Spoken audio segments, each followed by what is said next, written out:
The sea is a mirror of steel, cold, relentless. It reflects nothing but the sky's gray sorrow. And upon it, a single longship cuts through the waves, its dragon-headed prow splitting mist like a blade through breath. We think we know them, the Vikings, the raiders, the barbarians who burned, looted, and vanished into the fog. But what if that was only the surface? What if beneath the thunder of their axes, there was poetry, law, love, and a fragile dream of meaning? In the sagas, a man stands before the firelight, his voice a storm and a whisper at once. He speaks not of conquest, but of honor, not of gold, but of fate. Because for the Norse, every victory was shadowed by the gods' quiet reminder. Everything burns in the end, even heroes. The Vikings did not just raid. They remembered. They built words like ships, carved with beauty, sailed across time. Their stories lived longer than their swords ever could. And so we begin not with a battle, but with a family. It's winter in a small village along the fjord. Snow drifts against the walls of turf houses. Inside one, a child listens as her grandmother recites a saga, the tale of her great-grandfather, who once sailed to the west and never returned. Her father works the forge, shaping iron not for war, but for trade. A mother tends to sheep, her hands cracked from cold and salt. They are not warriors today. They are survivors, a people whose lives hinge not on raids, but on balance between land and sea, between hunger and harvest, between pride and humility before the gods. To live as a Viking was to live with contradiction. They believed in Odin, the god of wisdom, yet worshipped through war. They valued peace, yet honored those who fell in battle. They feared chaos, yet trusted fate, the Norns' invisible threads. And maybe that's what makes their stories timeless. They weren't just fighting others. They were fighting themselves. In the hall of a chieftain, ale flows and laughter roars. But beneath it, a silence lingers, the knowing that come spring, many of these men will not return. Their ships will leave the fjord's embrace for the open sea, for silver, for survival, for stories worth telling. But every voyage is a gamble with death, not just in battle, but against the ocean, the frost, the loneliness that gnaws the heart like a hungry wolf. A young man named Leif stands at the shore, his hand trembling on the prow of his ship. He's not thinking of glory. He's thinking of his mother's eyes, and whether she'll still be alive when he returns. He doesn't know that history will remember him as Leif the Lucky.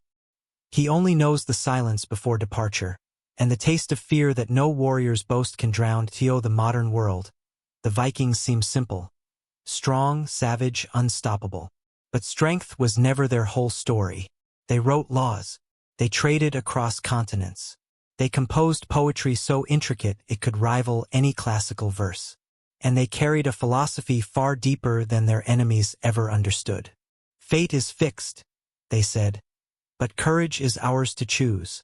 In the Thing, their parliament of free men, voices rise and fall. Farmers debate kings. Women speak and are heard. Justice is not decreed from thrones but born from argument.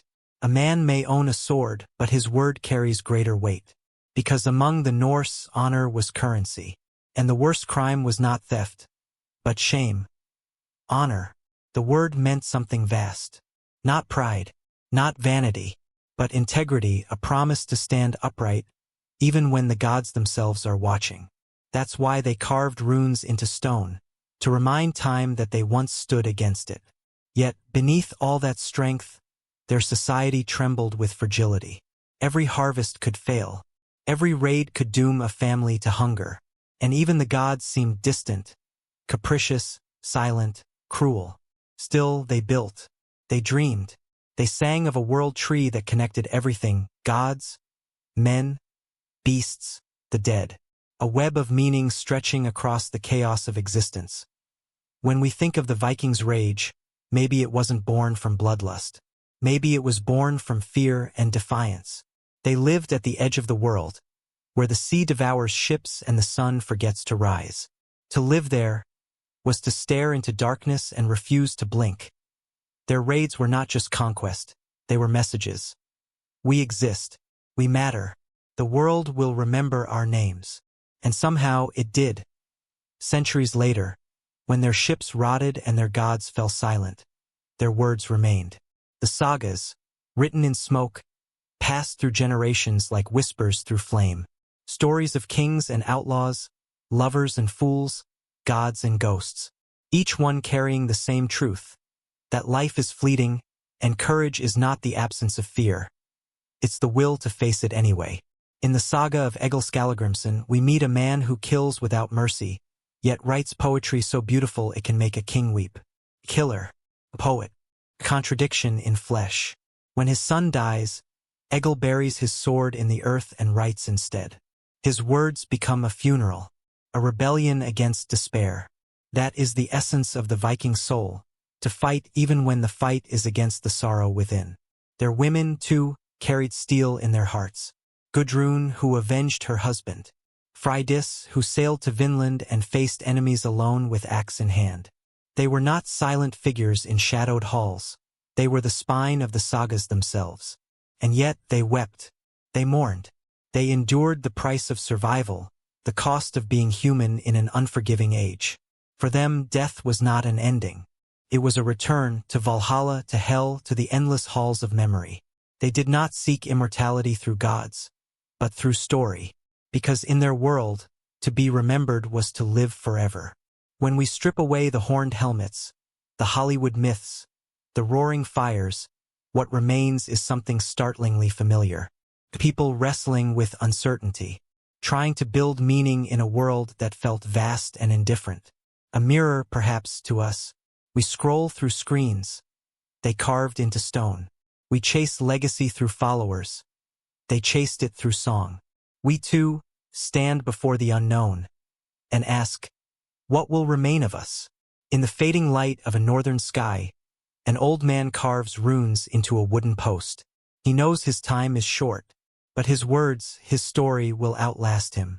May those who come after know, he writes, that we were not just raiders. We were dreamers who fought the sea, who dared to live where the earth ended. And we built our world from courage alone. The wind howls, the fire dims, and somewhere, beyond the mist, a ship still sails. Not for gold, but for remembrance. Because the Vikings were never just about conquest. They were about endurance, about the fragile beauty of standing tall against the storm. And that is what makes their saga eternal. The sea never forgets. Every wave carries a memory of ships, of screams, of songs that once rose against the wind. Centuries pass, but the echoes remain. If you listen closely, beneath the whisper of tides and gulls, you can still hear them, the heartbeat of a people who refused to vanish quietly. The Viking world was not chaos. It was order carved from the bones of chaos. They tamed ice. They built homes in lands where nothing grew but stone and willpower. They made fire a companion, not a comfort. Their society, often misunderstood, was built on connection. Between kin, between gods, between the living and the dead. Each settlement was a small cosmos, a reflection of the larger universe. At the center, the hall, where stories were told, disputes settled, alliances forged.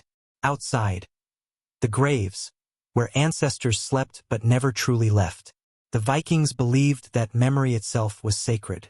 To forget the dead was a second death, one even the gods could not undo. So they remembered. Every feast, every poem, every carved rune was an act of defiance against oblivion. We call them pagans, but they saw themselves as keepers of harmony. To live was to honor the balance of Wyrd, the weaving of fate, and even the gods bowed before it. Odin himself hung from the world tree for 9 days, wounded by his own spear, seeking wisdom. What kind of god sacrifices himself to understand suffering? A god made in the image of man, a reflection of every Viking heart that dared to question, to wander, to bleed. They were explorers not because of greed, but because the horizon haunted them, because staying still was a kind of death, because the world was wide and to live fully one must risk losing everything. So they sailed, to unknown lands, to foreign tongues, to fates that no saga could predict. In Ireland, they built towns. In France, they became kings. In Russia, they founded dynasties. In North America, they touched a world no one in Europe even knew existed. Their legacy is not just in conquest, it's in adaptation. They learned. They changed. They became part of the very cultures they once raided. That's the paradox of the Viking spirit. They conquered the world only to be absorbed by it. But even as empires swallowed their bloodlines, their soul endured. In language, in myth, in the stubborn refusal to surrender meaning to the void. 1,000 winters later, we still tell their stories. Why? Because somewhere inside us, the Viking flame still flickers. That restless, searching hunger to know who we are in a world that offers no easy answers. Imagine sitting in a smoky longhouse as a skald begins to speak. The firelight dances over faces. Farmers, warriors, children. Each one silent, each one listening. He sings of gods who die, of lovers torn apart by fate, of warriors who fight knowing they cannot win. And the room is not filled with fear, but with understanding. Because every Viking knew, to live is to fight a losing battle and to fight it anyway. That was their genius. They accepted tragedy as part of beauty. They did not run from death. They made peace with it, wove it into their art, their laughter, their laws. They believed that even the gods were doomed, that one day the world would end in Ragnarok, fire and frost swallowing everything. And yet, they still planted crops. They still raised children. They still carved stories into stone. What greater courage is there than to live fully, knowing it will all end? Ragnarok was not despair. It was a lesson. Even endings have purpose. Because from the ashes of the old world, a new one would rise. We too live in an age of storms. We chase progress, fearing silence. We conquer information, but forget wisdom. And like them, we build our myths, digital now, not oral stories of power, fame, and fleeting glory. But perhaps what the Vikings can still teach us is balance. That strength without soul is emptiness. That conquest without compassion is dust. That every empire, no matter how vast, must one day bow to time. In a quiet fjord, the descendants of those ancient wanderers still gather each year. They tell the old stories of Odin, of Thor, of Freya. But they also tell new ones, of ancestors who emigrated, who built new lives across the sea. The saga continues. It always will, because sagas aren't about the past. They're about how we carry the past forward into who we choose to become. A boy once asked his grandfather, "Why do we still tell these stories, if the people in them are long gone?" The old man smiled and said, "Because the stories remember us." That is the hidden truth of Viking civilization. They were never just warriors. They were architects of memory, builders of worlds within words, guardians of meaning in a universe that offered none. When you hear the word Viking, don't picture only fire and blood. Picture ink. Picture song. Picture a mother teaching her child the names of the stars over a frozen sea. Because in the end, the greatest saga they ever wrote was survival itself. The northern lights shimmer above the fjords like green smoke. The world is silent again. And if you listen, really listen, you might hear the faint echo of oars against water, a heartbeat pulsing across time. The Vikings are gone. But the questions they asked still remain. What does it mean to live with honor? What does it mean to face the inevitable? What does it mean to leave something behind that outlasts death? Maybe the sagas were never meant to glorify war. Maybe they were love letters to life itself, to the fragile, fleeting, furious act of being. And as the wind howls over the northern sea, their answer comes not in words, but in silence. A silence that says, "We were here, we dreamed, we endured, and that is enough." The world has changed. The longships have turned to dust. The sagas have faded from the tongues that once shaped them. And yet, their spirit endures. It hums beneath the surface of modern life, quiet but constant, like the heartbeat of a sleeping giant beneath ice. Because the Vikings were not just a people. They were a a reflection of everything that both terrifies and inspires us about being human. We live now in cities built from glass and steel, but our hearts are still carved from the same wood that built their ships. We chase dreams across oceans of data, but deep down it's the same voyage, the same hunger for meaning in an endless, indifferent world. That's why their stories still reach us, because behind the axes and the fire, there was always something gentler, a yearning, a quiet defiance that whispered, even in the coldest world, warmth can be made. Imagine standing on the shore of Norway at dawn. The horizon glows with a thin silver line. The wind cuts through your skin like truth. In that silence, you might almost understand what they felt. The pull of the unknown, the whisper of destiny, the ache of leaving everything you love to find something you can't yet name. That ache is universal.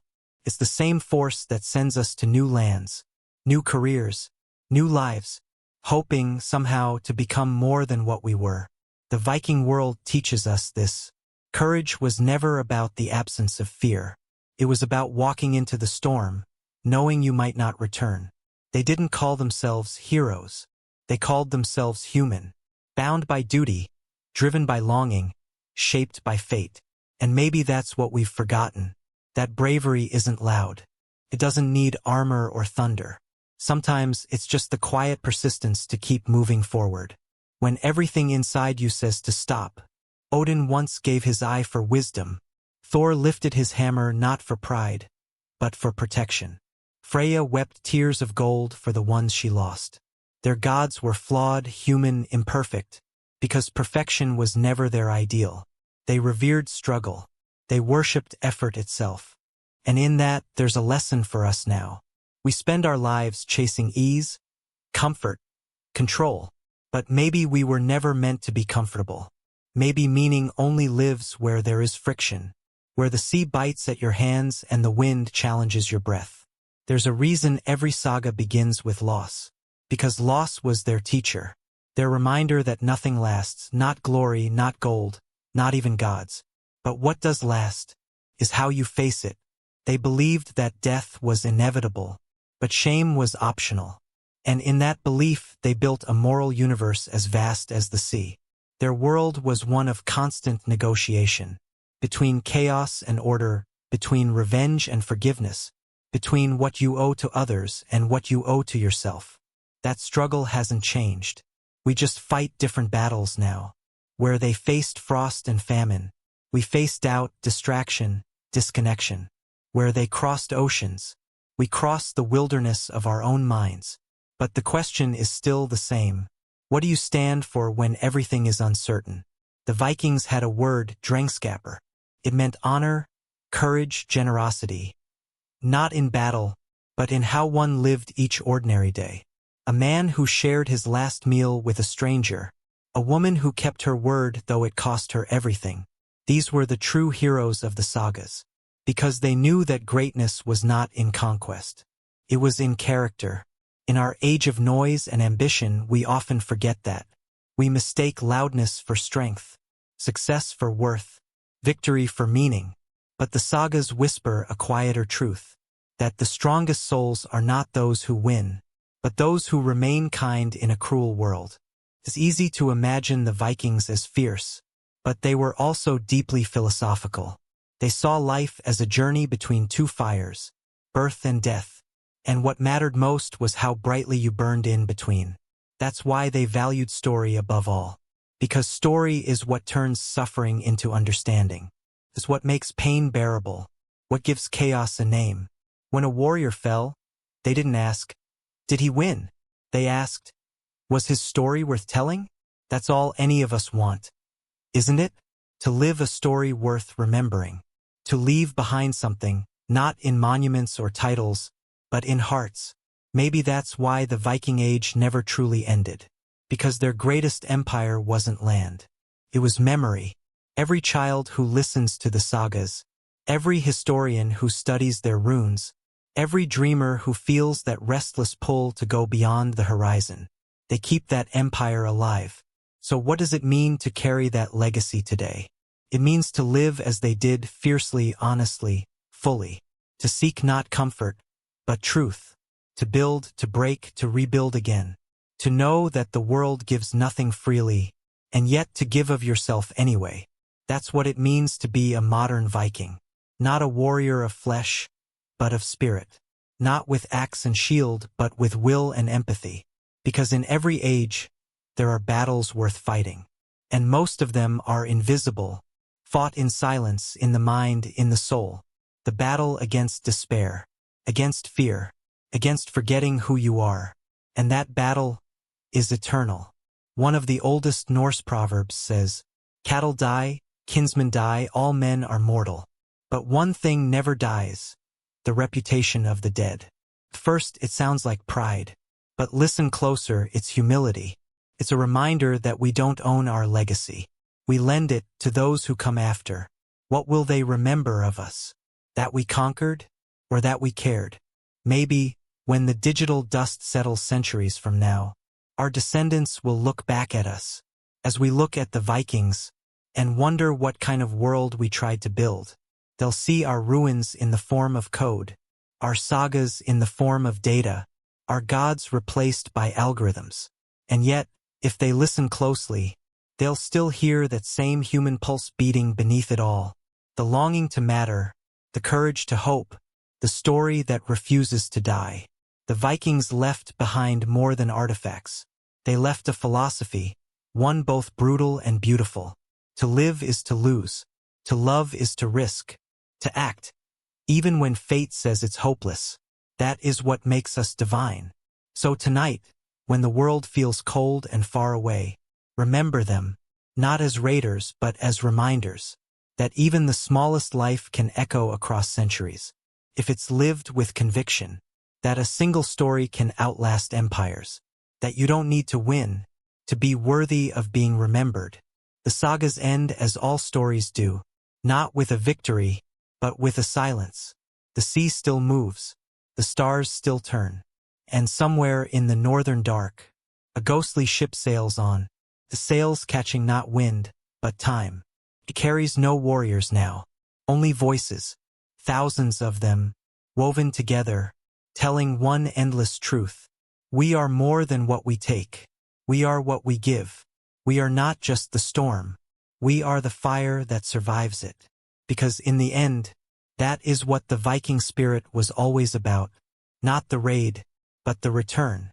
Not the conquest of others, but the mastery of self. And though the waves may erase their footprints, their courage still shapes the shore. So the next time you stand before the unknown, before change, loss, or fear, remember this: you come from the same fire, you carry the same light, and as long as you face the horizon, you are part of the saga still. Night again.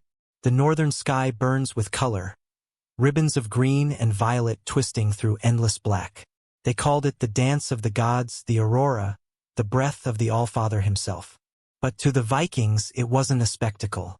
It was a message, a reminder that even in the coldest dark, something still burns.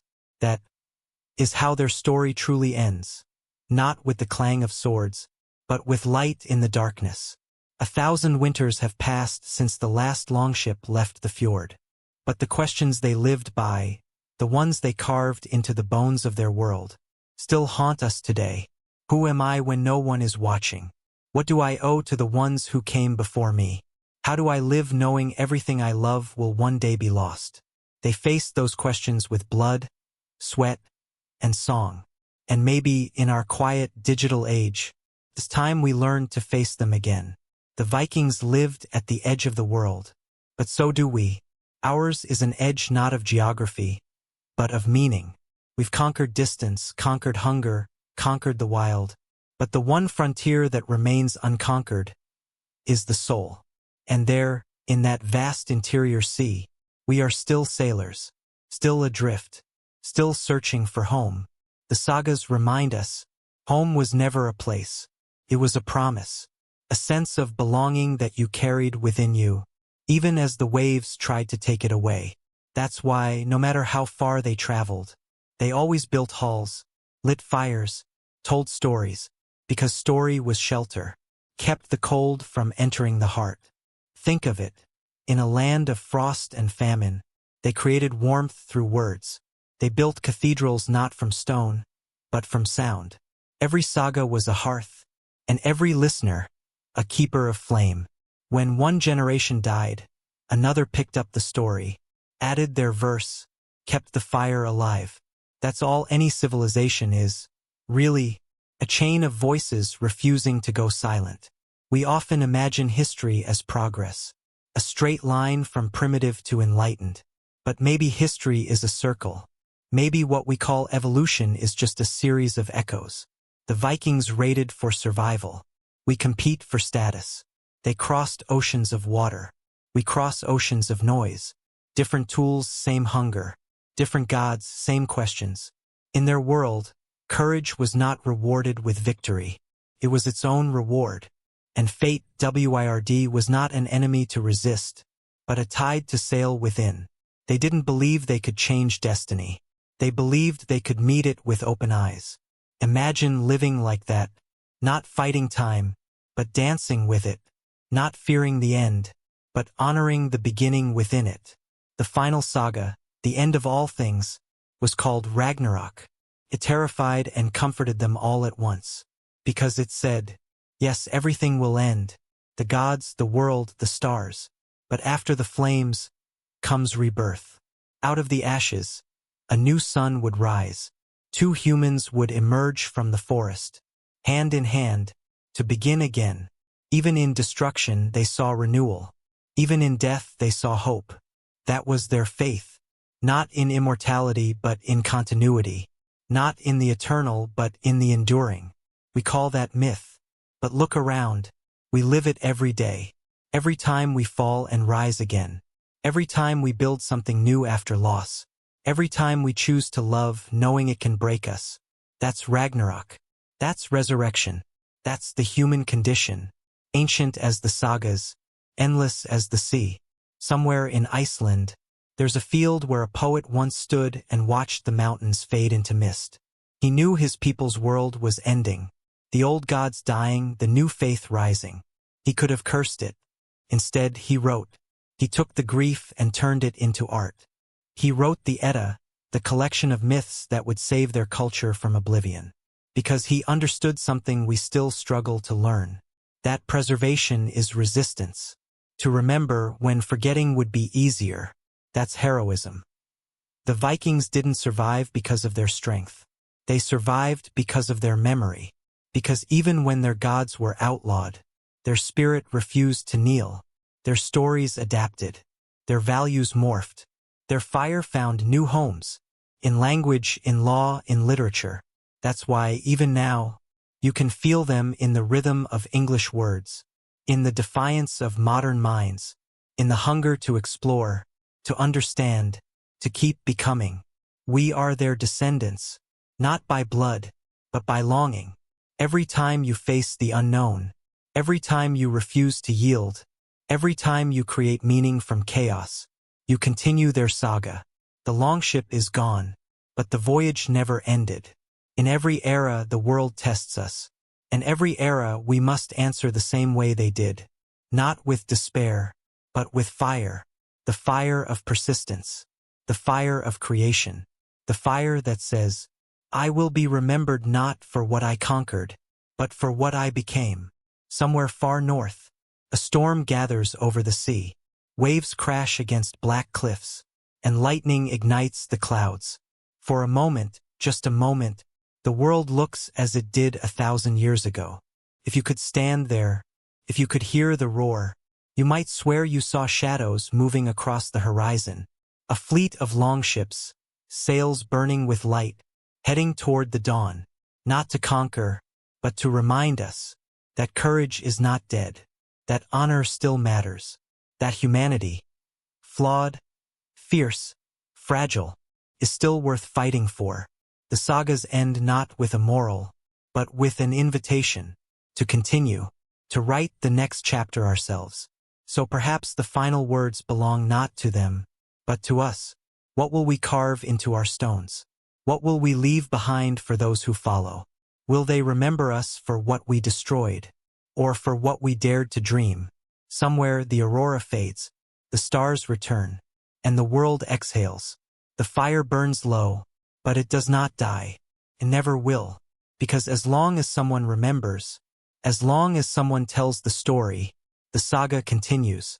We are all Vikings, not of war but of wonder, not of conquest but of courage.